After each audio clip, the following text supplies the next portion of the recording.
eso, como dice el Espíritu Santo en la Escritura: si hoy escuchan ustedes lo que Dios dice, no endurezcan su corazón como aquellos que se rebelaron y pusieron a Dios a prueba en el desierto. Allí me pusieron a prueba los antepasados de ustedes, aun cuando habían visto mis obras durante 40 años. Por eso me enojé con aquella generación y dije: andan siempre extraviados en su corazón y no han querido conocer mis caminos. Por eso juré en mi furor que no entrarían en mi reposo. Hermanos, cuídense de que ninguno de ustedes tenga un corazón tan malo e incrédulo que se aparte del Dios viviente. Al contrario, anímense unos a otros cada día mientras dura ese hoy de que habla la Escritura, para que ninguno de ustedes sea engañado por el pecado y su corazón se vuelva rebelde. Porque nosotros tenemos parte con Cristo, con tal de que nos mantengamos firmes hasta el fin en la confianza que teníamos al principio. Palabra de Dios, te alabamos, Señor.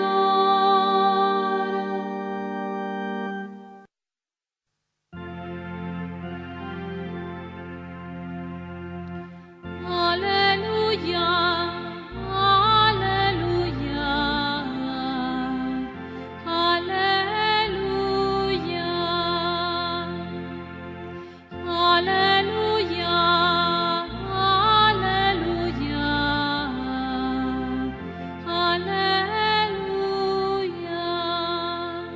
En aquel tiempo se acercó a Jesús un leproso, suplicándole de rodillas: si quieres, puedes limpiarme. Sintiendo lástima, extendió la mano y lo tocó diciendo: quiero, queda limpio. La lepra se le quitó inmediatamente y quedó limpio. Él lo despidió encargándole severamente: no se lo digas a nadie, pero para que conste, ve a presentarte al sacerdote y ofrece por tu purificación lo que mandó Moisés. Pero cuando se fue, empezó a divulgar el hecho con grandes ponderaciones, de modo que Jesús ya no podía entrar abiertamente en ningún pueblo. Se quedaba fuera, en descampado, y aún así acudían a él de todas partes. Palabra del Señor. Gloria a ti, Señor Jesús.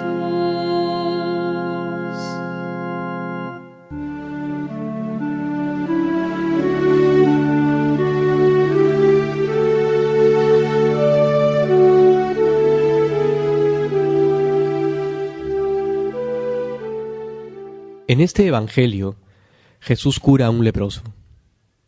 La meditación de este Evangelio para mí es muy significativa. Y es que entendí que la lepra, en tiempo de Jesús, era una enfermedad de origen desconocido, y los judíos consideraban que se trataba de una maldición, por los pecados propios o por los pecados de la familia. Y por eso un leproso no solamente era una persona enferma, sino que era una persona maldita.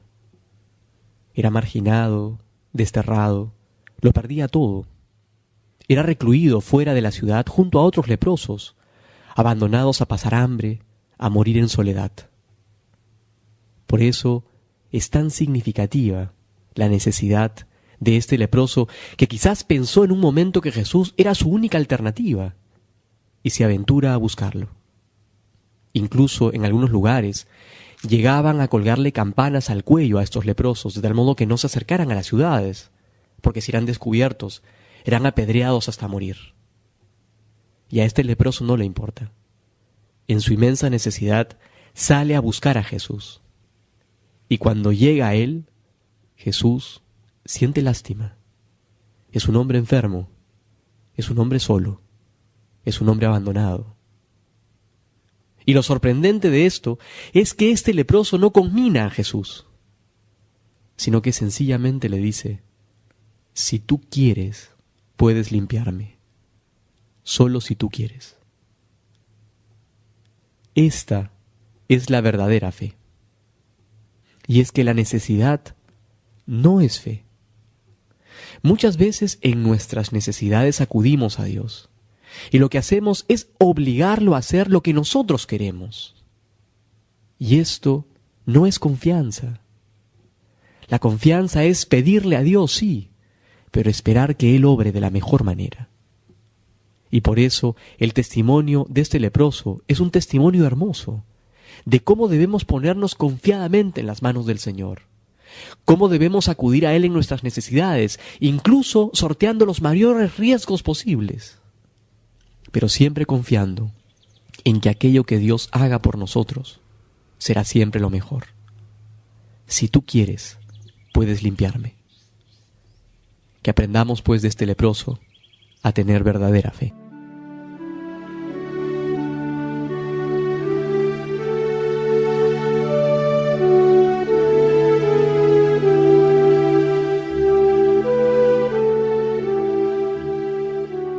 Nos dice la primera lectura del día de hoy que hemos de animarnos unos a otros.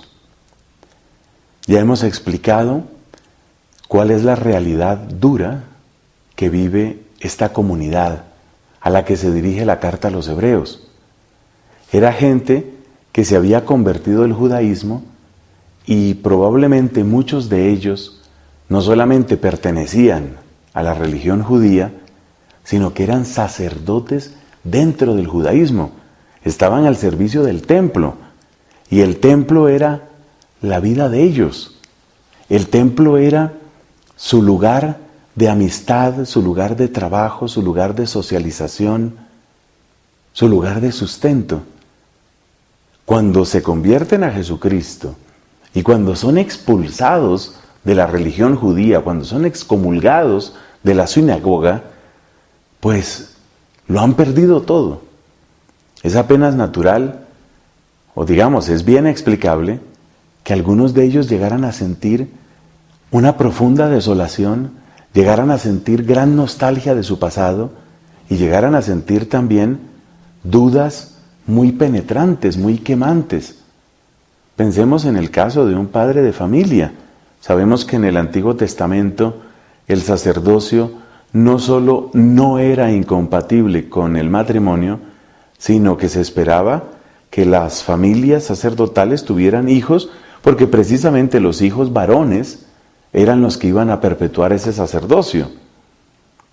Entonces pensemos en un sacerdote de esos del Antiguo Testamento, que deriva todo su sustento, que tiene toda su esperanza, que tiene todas sus amistades, que tiene todo su oficio y toda su vida en torno al templo, y de pronto se ve arrojado, se ve echado de todo eso, sin tener siquiera la posibilidad de ofrecer algo decente de recurso y de alimento para los propios hijos. Es una situación extrema, es una situación durísima, y por eso se da el desánimo, y por eso se dan las crisis, por eso avanza tanto la tentación y por eso entran las dudas. ¿Qué se puede hacer en esas circunstancias? Y la respuesta que da el autor de la carta a los hebreos es doble. Por una parte, darnos cuenta que cada día tiene su gracia y que hay una paciencia de Dios y que hay un amor de Dios para cada día. Y ese día y ese tiempo de salvación es el que subraya el texto de hoy, tomado del capítulo 3 de la carta a los hebreos. Hoy, si escucháis su voz, no endurezcáis el corazón. Ese texto está tomado del Salmo 95. Entonces, lo que está diciendo la carta a los hebreos es que este es el tiempo para oír la voz de Dios, que ese hoy de ese salmo, esa oportunidad para percibir el paso de Dios, esa oportunidad para acoger la gracia de Dios, eso ya está dado. Dios lo ha dado, Dios lo ha concedido. Y mientras dure el hoy hay que aprovechar esa oportunidad. Entonces, frente a los corazones desanimados, darnos cuenta de que hay una gracia actual, hay una gracia permanente. Y esa gracia permanente es la de la escucha de la palabra y la acogida del amor, la acogida de la salvación. Entonces no desperdicies la gracia del día de hoy. Esa es una parte. Que tu desánimo no te deje oscurecer la mirada para perder el regalo que Dios hoy te concede. Y lo segundo es, no solo tienes a Dios, tienes a tus hermanos. Tienes a tus hermanos. Y tus hermanos son testigos de la misma gracia que te ha redimido a ti. Y tus hermanos son bendición y salvación para ti. Tienes a tus hermanos. Cuando se descubre lo que esto significa, descubrimos también que en la comunidad habita y reina el Señor. Entonces, el Señor que nos saluda a través de la palabra, el Señor que nos acoge en la comunidad, es el Señor que nos da fuerza en los momentos de desánimo. Practícalo y verás que es cierto.